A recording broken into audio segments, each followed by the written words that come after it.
Hello friends, मी पल्लवी. आज आहे महाशिवरात्री. देवो के देव महादेव यांचं आज महाशिवरात्री आहे.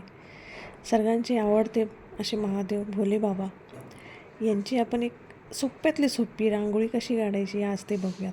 चला तर मग त्यासाठी आपण काय करणार आहोत, जे घरातले साहित्य आहे तेच एक फुलपात्र, ब्लॅक कलर, ऑरेंज कलर, चॉकलेटी कलर, तुमच्या सजावटीसाठी पानं, फुलं, बेलपत्र तुम्ही काही वापरू शकता. ओके, चला सुरुवात करूया. सगळ्यात पहिले फुलपात्राला थोडंसं तेल लावून घेतलं आहे बाहेरच्या साईडनी आणि त्याच्यावर ब्लॅक कलरची रांगोळी पसरून घेतली आहे, जेणेकरून जे महादेवाचे पिंडाचे वरचं जे लिंग आहे ते तयार झालं आहे. त्यानंतर टूथपिकनी त्याला 3 आडव्या लाईन काढून घेतलं आहे, जे की महादेवांच्या कपाळावर असतं. त्यानंतर त्याच्यावरच उभी लाईन काढून कुंकू टाकून घेतलं आहे, जसा काही डोळा आहे तो, आणि त्याच्यावर थोडंसं हळद टाकली आहे.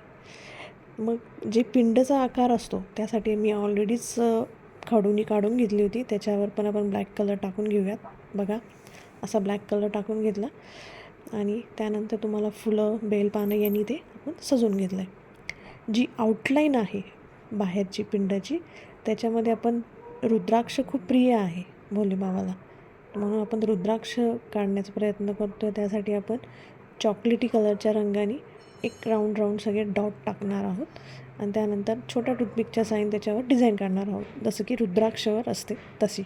आणि या प्रत्येक रुद्राक्षाच्यामध्ये इथे जॉईंट आहे तिथे आपण ऑरेंज कलर टाकतो आहे, जेणेकरून ती रुद्राक्षाची माळ आहे असं वाटेल. बघा, आपले छान सुंदर घरच्या घरी महादेवाची पिंड तयार. तुम्ही याची स्थापना केली असं समजून पूजाही करू शकता. व्हिडिओ आवडला असेल तर लाईक करा, शेअर करा, सबस्क्राईब करा. बाय.